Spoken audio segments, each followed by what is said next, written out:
خد فيهم سؤالين او ثلاثة بالكثير قوي. انا بقى كنت عايز اسمعك، اتفضل. السؤال كان في البداية أستاذي، لما سئلتم الأستاذ المتحدث عن الإمارات، لما سئلتم عن لا انت كان جملة عن الامارات كده، قلت لما نتحدث عن كذا يبقى نتحدث عن الامارات.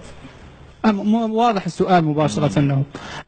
هو تحدث عن لماذا الإمارات، وهذا الجواب بالنسبة إلي أنا أعتذر من شخصكم، ولكن هو نوع من المراوغة. لو كانت دولة أخرى ستعمل مثل ما عملت الإمارات، لا، خلينا عند لماذا فعلت الإمارات ولم تفعل دولة أخرى.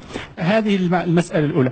المسألة الثانية، هل تظنون أن أزمة الإمارات، خاصة عندما تتحدثون عن مصالح، أي مصالح تتحدثون؟ الإمارات من أغنى الدول بعيدا عن مال. أزمتكم الحقيقية هي أزمة رجال، ليس لديكم رجال بذلك المستوى الذين يفرضون لكم وجود كدولة في العالم أجمع من دون مالكم. ليس لكم أداة ثانية غير المال. عن أي مصالح تتحدثون؟ أنا أقول، والأستاذ المتخصص في العلوم السياسية لربما يدرج هذا المصطلح أكثر من هذا. ممكن واحد يقول من هذا الجزائري اللي يتحدث عن الإمارات أو الخليج وبلده يحكمه يعني مقعد وجماعة اغتصبت البلد وسرقت الجزائر كلها؟ نعم، اسألني عن هذا وأجيبك، لكن لأن الموضوع هو الإمارات والسعودية ودول الخليج نتحدث عن هذا الموضوع. لما نروح للسعودية في النقطة تبنيهم أنهم يدافعون عن السنة، أنهم هم من يقودون العالم الإسلامي، أفعالهم لا تقول ذلك، تاريخهم لا يقول ذلك. أين السنة؟ أين العالم الإسلامي؟ وفلسطين صار لها، كتبت في يوم من الأيام قصيدة شعرية اقتربت مني طفلة كان اسمها أمال لمياء، قالت عماه أنقول عن الرجل ديوثا إن كان يقبل امرأة زانية؟ قلت نعم. فقالت وما نقول عن رجال أختهم تغتصب وقلوبهم لاهية.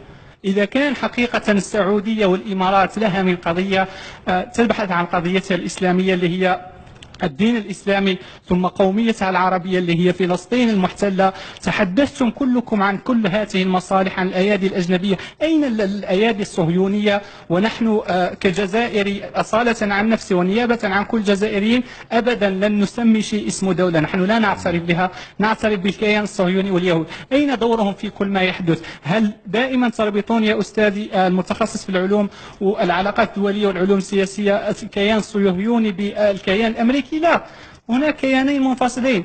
أنا أقول الإمارات هي بني صهيون العرب، هي من سعت كل السعي لإرضاء أمريكا، لإرضاء بني صهيون، ولتحلو نفس الحول. مش مبالغ شوية إذا قلت إن الإمارات هي بني صهيون العرب؟ والله مجتمع معها الكثير من الدول العربية.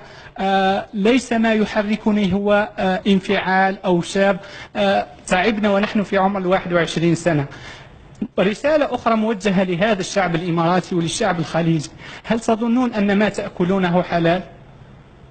لأن حكامكم، هل تساءلتم يعني بعد اليوم عن كل الأموال التي تصب في كرواتب لكم بعد كل عمل؟ هل تناسيتم أن الانطلاق من الله والعودة إلى الله؟ نحن دائما نبتعد عن إدخال الدين في السياسة، نعم، ولكن هو الأساس. الحق حق والباطل باطل.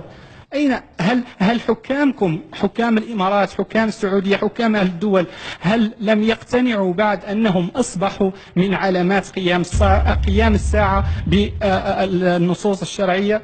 ما كل هذا الهراء؟ حيوا معايا يا أستاذ.